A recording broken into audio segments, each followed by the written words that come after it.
One more. One more. Beautiful. Good. That's what we've got to bring him on to. Nobody can take them. Had to wear the Kronk merch. Shout out Kronk. So first session is strength. We're basically going to be doing some explosive weights. High intensity, short amount of time. We're working on our sprint systems. But if I can beat Jake Paul, then excuse my French, what the f is Anthony Joshua going to do to Jake Paul? I think my dad said that AJ could beat him with his prick, and I completely will back that up. Even if AJ had a broken arm in there, it still wouldn't go past a minute. Anthony Joshua prepares with steady focus as he trains for the matchup with Jake Paul. His routines show strength work, movement drills, and calm confidence while he sharpens himself for the fight. Jake Paul also trains seriously on his side, trying to prove he can stand with a top-level fighter. The build-up shows both men working hard, creating curiosity about how this unusual and talked-about matchup will play out. Just for me today. One thing I knew, he was a hard worker. Second thing I knew, genetically he's very gifted, but I knew after the evaluation we had some work to do. Now I've seen his body already evolve into something totally different. I've seen his conditioning evolve into something different, and more importantly, his understanding of his body and why he's doing things the way he's doing them. That's the most important evolution that I've seen with him. Anthony Joshua trains with full confidence inside his camp, knowing he holds the clear advantage over Jake Paul. Even with that belief, he pushes hard every day, focused on proving a point. His goal is simple: step in the ring, dominate, and put an end to the noise and nonsense coming from Jake. As long as you do the timing on it, that's all that matters. Because early on, if you look for power, you waste energy, then that power evaporates. When they're tired, you ain't got the power to take them out, so you've got to open up in the gap for no reason. So just relax, flow. Just pop off Good that feet, reach. you were saying. Just pop off that reach. And any time you move, that should be that, that should be that, yeah? And then the control's down the middle, all right? Yeah. That's what Control, I thought, yeah. smooth, relax, relax, relax. Last minute, mate, that'll do you then. Uppercut. Good. Right hand. Good, good, good. Left hook high. Good. Uppercut high. And again. Eddie Hearn explains that the financial offer placed in front of Anthony Joshua is simply too large to ignore, especially at this stage of his career. Joshua has already achieved almost everything a heavyweight can achieve, so taking a high-paying matchup becomes a strategic choice rather than a desperate one. Hearn highlights that prize fighting has always been about earnings as well as legacy, and when a fighter receives a massive amount for a contest he can handle without taking unnecessary risks, it becomes a practical decision. The promoter stresses that Joshua is not doing anything unusual or wrong by accepting it. Instead, he is being smart about the opportunities available. Hearn says turning down easy money when it aligns with training, timing, and general career goals is something no fighter would realistically do. In his view, Jake Paul extending such a massive purse has opened a door Joshua is naturally walking through, because boxing is also a business where big offers deserve to be taken seriously. Reported yesterday by the ring by Mike Coppinger that one's in the works and looking likely for December. What can you tell me? Yeah, not yet. I mean, there has been conversations, obviously. I think it comes down to how true, they are. Jake Paul is that he actually wants to fight. I mean, he's a madman if he wants to fight. But for some reason, and he thinks he can beat AJ. And I have to be honest, we were going to have a run out in December, over 8 rounds against a bloke you've never heard of. And we may end up having a run out against Jake Paul for a career high payday. I don't see how we can turn it down. When I asked you about it a couple of days ago, you said that at that time you never really got into the financials. Have those been discussed now? Have you discussed the financial element? Yeah, there has been some conversations around that, and it is, it's a huge amount of money. And I think AJ would be mad if he didn't do it, and I think he will do it if Jake Paul is genuine. We may wake up tomorrow with these people and they've announced another fight. Honestly, anything could happen. So I still can't get my head around the fact that this guy wants to challenge AJ. Listen, respect to him if it's true, but we shall see. To end on that note, I spoke to Alfie Sharman earlier. He said that himself or DAZN have had no conversations about AJ potentially taking that fight. Obviously, AJ is exclusive to DAZN. What's the situation with regards to that? Because I know everyone here. Apparently the fight's done. Obviously, it's not done because those conversations have to take place. I'm very confident that I can have some positive conversations with DAZN. Obviously, we'll be on a clock, but it's a 50-50. Last one from me. I saw Chris McKenna tweeted that Anthony Joshua currently doesn't have a British Boxing Board of Control licence. Obviously, it's not unusual for someone who isn't fighting currently and he's inactive to let it run out. But he would have to apply for one to face Jake Paul again, and then they'd have to approve a fight. Do you think that'd be something? It's actually not true. Experts emphasize that Joshua's resume already includes fights with some of the most powerful heavyweights of this era. Even after the 14-month break from competition, they insist that the experience gap between him and Jake Paul remains enormous. They talk about how Joshua spent years facing champions, punchers, and elite athletes who tested him in ways social media-driven fighters have never encountered. Although inactivity can affect any boxer, the analysts still believe Joshua's fundamentals, power, reach, and boxing intelligence give him a commanding advantage over someone still learning the craft. They also mention that Joshua's previous defeat does not lower his standing here because the level of competition he faced is far beyond what Jake Paul has experienced. Their overall view is that Joshua's skills, even after time away, are more than enough to control the fight and dominate whenever he chooses. Correct me if I'm wrong, right? And just to clarify, I don't class Otto Wallin as a very competitive fight. Every competitive fight that AJ is in from now until the end of his career and has been in for the last few years, I believe has taken something out of him. Every time he's in a competitive fight, even when he's won, and I'm not saying taken out of him to the extent where he's no longer a good fighter, no longer can do anything, but every single one has taken one out of him. So let's say, for example, you go down the Tony Yoka route and you can sell it as the 2 Olympic gold medalists and whatever. It's a lose-lose, mate. You're expected to knock him out. If you don't, then you go the distance. I think that's going to take something out of you. I actually think that this could be better prep for a Tyson Fury fight. Not just mentally as well, because he smokes him and it looks great, and then he's confident. This is what I'm saying, right? Not just from a stylistic boxing standpoint, but from the mental standpoint of the fact that if you go in there and you smoke Jake Paul, straight away, all of a sudden, it's headline news, it's massive. And as well as that, you're coming in off the back of something that's impressive, right? We all felt like the Francis Ngannou performance was really impressive, but it wasn't followed up with an impressive performance. So it doesn't actually determine whether or not... This is worse. This is worse. This is worse than that. I don't know what you're thinking, Lawrence, but the Ngannou one, you could at least say heavyweight. You could say that his pedigree. So we didn't really... While he was coming from a different kind of method of fighting, end of the day, he's still a champion. We're talking about Jake Paul, guys. Do you know what's mad? Can I just add something in before Loza jumps in? There are Americans, and I've heard them in the last 24 hours, giving Jake Paul a better chance than Francis Ngannou, saying he has the boxing experience. Francis Ngannou didn't have enough boxing experience. Because that's how Americans view this whole thing. Well, no, Francis Ngannou did have more boxing experience than Jake Paul. Well, yeah. But that's what they're saying is Francis Ngannou had 1 fight, Jake Paul's had 10, 12. 10 rounds, and you little say I'm licking his ass. 10 rounds of Tyson Fury, will gain you more experience than everything Jake Paul has done so far in his career.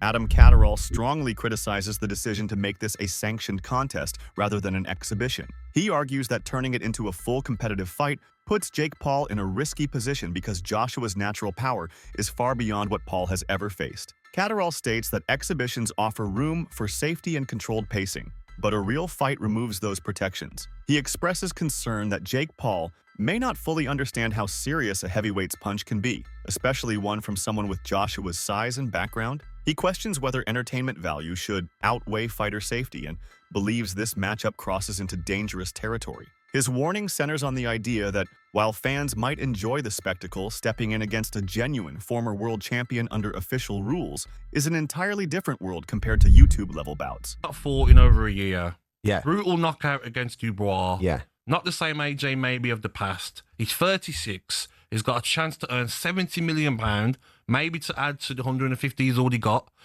Why wouldn't he do it? Because why would he want to maybe for 5 or 10 million fight a Fabio Wardley who's dangerous, Itoma who's dangerous? Surely from an AJ point of view, it makes sense. Makes sense. From any fighter's point of view, it makes sense because you're in... Listen, belts don't pay your mortgage, do they? And I know he's got a lot of dough anyway, but 70 million... If someone's going to throw you 70 million quid to fight a lad that struggled and lost to Tommy Fury, you're going to take it, aren't you? Yep. So from AJ's point of view, yep, I completely get that. From Jake Paul's point of view, you're leveraging your audience in the world of boxing and making a ton of cash fighting the former two-time unified heavyweight champion of the world. Mate, most boxing fans would bite your hand off at that opportunity, especially if you're throwing 70 million quid in the pot as well. I've no problem with the promoters. My problem is that it can't be a legitimate fight. Let's be dead honest about this, right? Eddie Hearn said it will be. Listen, there is no commission on the planet that can authorise that fight. It's a two-time unified heavyweight world champion, still in his athletic prime. You just said he's 36. We're not talking Mike Tyson age of 50-odd here now, are we? Olympic gold medalist. He's had 13 world title fights as AJ. 13 of them against the very best guys. And could take his head off. Like he done to Ngannou. It is dangerous. Yeah. It is absolutely dangerous. Like I've just said, Jake Paul struggled with Tommy Fury. The levels between these two guys are ridiculous. The commissions cannot sanction that as a legitimate fight. There has to be a rule change. It has to be an exhibition. And then you can have a little bit of a move. Hold on, Gab. Let's go back to proper boxing. I'm with Cats here. You know, this is ridiculous. Big story, though. Oh, listen, it's because it's AJ, because it's Jake Paul, it's going to do numbers and capture people's eyes, right? But there's no way it's a proper fight. It can't be. Experts mention that many fans have been waiting for a long time to see Joshua face Tyson Fury, a matchup that has been teased and discussed for years. They say people feel puzzled that instead of pursuing the long-awaited heavyweight clash, Joshua is stepping in with Jake Paul. The analysts explain that boxing politics, contract negotiations, and timing have all made the Fury fight difficult to finalize. In contrast, the Jake Paul fight was easy to arrange and came with immediate financial reward. They point out that fans may be frustrated, but Joshua is following the path that makes sense for him at this moment. Even though the Fury clash remains the dream, the sport's business side often pushes fighters into unexpected directions. Chisora continues by stressing the level of damage Joshua can cause with a clean shot. He believes that once Joshua lands properly, the contest will be decided quickly. Chisora insists that Paul has never been hit by someone with that level of power, making the potential outcome clear in his mind. His comments reflect concern as well as realism, reminding people that boxing carries risks, especially when size and experience differences are this large. On Anthony Joshua's next fight in the coming days, and now it looks very much like it's going to be Jake Paul, the controversial figure. Whatever you think about him, he makes a lot of money, huge views, sells fights, but he was supposed to fight Gervonta Davis. That is not happening, and now he's potentially facing one of the biggest names in heavyweight boxing. Whenever you mention the name Anthony Joshua, people are interested, and of course the fight people still want to see is Anthony Joshua against Tyson Fury, and that's the dream fight which Eddie Hearn, Frank Warren and Turki Al-Sheikh are trying to make next year. But Eddie Hearn has said we need Anthony Joshua back in that ring. He's not been in the ring since losing to Daniel Dubois in devastating fashion at Wembley Stadium last year. But if he'd have said that time ago that his next fight would be Jake Paul, not a single person on this planet would believe me. But it does look like now that Anthony Joshua, the former world champion, is about to face Jake Paul in a month's time. Mate, it's a great thing, so we can just shut that Jake Paul nonsense away. AJ's gonna knock him out. Jake, would it be similar, do you think, to the way AJ knocked out Francis Ngannou? Because Eddie Hearn's just said about the rage maybe AJ has. It'll be worse. It'll be worse. It'll be worse. 1 round? 1 round. But if he goes past 3 rounds, we don't know what's gonna happen. Really? Yeah. Yeah. Yeah. If AJ goes in there trying to mess around, trying to show his boxing skills, nah. He's gonna go in there and light him out. That's what we want. Yeah, I mean, is it something you'd love to see as well? I know, I mean, you've known AJ for a Listen, while. we're all going to be tuning in to watch it. That is it. There's nothing else. December, before Christmas, we're going to watch it. Tommy Fury reacts by comparing his own experience against Jake Paul to the challenge Joshua represents. He explains that if he could beat Paul, then Joshua, a far stronger and more accomplished fighter, would have no trouble at all. Fury also says the matchup is less about skill comparison and more about levels in the sport. He believes Paul is stepping into territory he is not prepared for, and that Joshua's physical presence alone will create difficulties from the opening moment. Tommy Fury repeats his confidence in Joshua's ability to dominate. He talks about how fighting Paul gave him insight into Paul's strengths and weaknesses, and based on that, he is certain Joshua would handle the situation with ease. Fury mentions that Joshua's size, technical foundation, and power are on an entirely different level. For him, There is no scenario where Paul can compete for long without being overwhelmed. But if I can beat Jake Paul, then excuse my French, what the fuck is Anthony Joshua going to do to Jake Paul? I think my dad said that AJ could beat him with his prick, and I completely will back that up. Even if AJ had a broken arm in there, it still wouldn't go past a minute. To be quite honest with you, and as a safety aspect, there's no way that fight can go ahead. At the end of the day, my God, how good does it make me look? He gets beat by Jake Paul. Well, that automatically makes me two-time heavyweight champion of the world, doesn't it? There's no proper way. I've got to laugh about it. How are we even talking about this? He got his nut boxed off by me a little over 2 years ago. And now all of a sudden, he's talking about fighting Anthony Joshua. It's like, come on. Like, you can't be serious. He can't beat me. I'm not Anthony Joshua, am I? So it's just ludicrous. It really is. Allen reinforces his earlier concerns, saying that this fight is not something Paul can treat casually. He mentions how Joshua's timing and strength could turn the fight quickly, and that Paul may not be ready for the intensity an elite heavyweight brings. Allen explains that once Joshua starts applying pressure, the fight could shift dramatically, highlighting the physical risks involved in such a mismatch. Jake Paul lost to Tommy Fury. Anthony Joshua cannot box Jake Paul. Horrific. He's dangerous for one, and two, if Jake Paul even lands a glove on him, it just diminishes everything that he's achieved. Jake Paul won't last 2 minutes for me. Never mind Anthony Joshua. It's ridiculous. It's a joke. If AJ does say yes to going in against Jake Paul, does he harm his legacy? I would lose a bit of respect for him. I think a lot of boxing people would as well, to be honest. Why would he box him? Two-time heavyweight champion of the world, one of the best heavyweights the last 20 years, held British boxing on his back. People might say he deserves to box Jake Paul. But why though? Why would he do it? Did you lose respect from when he fought Ngannou? Did you lose respect from Fury when he fought Ngannou? Ngannou's a serious fighting man. World champion of the mixed martial arts. It's a worrying thing, potentially, the damage that AJ could do to Jake Paul. He'll hurt him. Yeah, Jake Paul is a cruiserweight. You wouldn't put the Midlands area cruiserweight champion with Anthony Joshua. So why would you put Jake Paul in there? Just because he's a superstar, whatever. I don't know what he does. What does he do? What is he? A YouTuber. It's just not worth it. He's got enough money as it is. Why risk all that for a few more quid?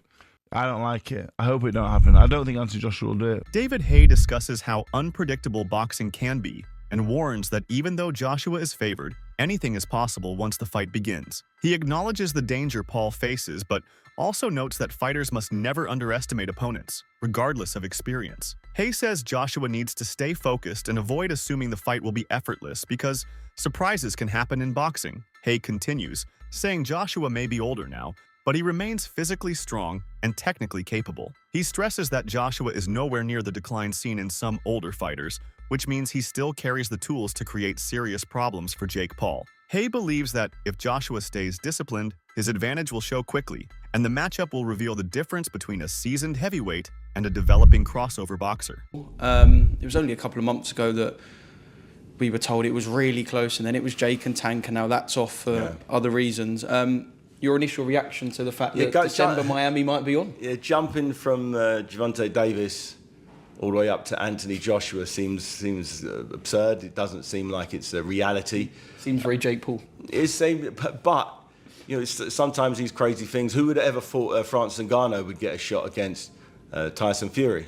When we first started talking about it, it's like that's never going to happen. And when it did, we saw Tyson Fury have a very, very tough night, get knocked down and scrape through on points. Anything's possible in boxing. I think the chances of Jake Paul beating Anthony Joshua, I don't know, he's got a very, very low chance. I can't see any way that Jake Paul can win a boxing match with 10, 12-ounce gloves on with Anthony Joshua. Anthony Joshua, you know, world champion, silver medalist, Olympic gold medalist, two-time heavyweight champion. He's a top 10, top 5 in some people's arguments, heavyweight, and he hasn't gone that far over the hill. He's not Mike Tyson, nearly 60 years old. I can't see it happening, but if it can happen and AJ wants it, then obviously it's going to be a massive, massive payday as well as a massive spectacle. It would be an absolute crush box office numbers, and unfortunately for Jake, that will be potentially his last fight in boxing if that first bell rings. I know your friend Derek had a few things to say about it last night, and he said AJ's got 3 rounds, and that's not that if it goes past 3, AJ's going to lose, but if it goes past 3, his quote was, people are going to go, you doing? It depends how he can't he go past 3. It depends how he goes past 3 rounds. He could go out there and play with him and soften him up and make him look silly, or he could go out there, try and knock him out in the first round, not do it, try in the third. That's it for today's video. Stay tuned until next time.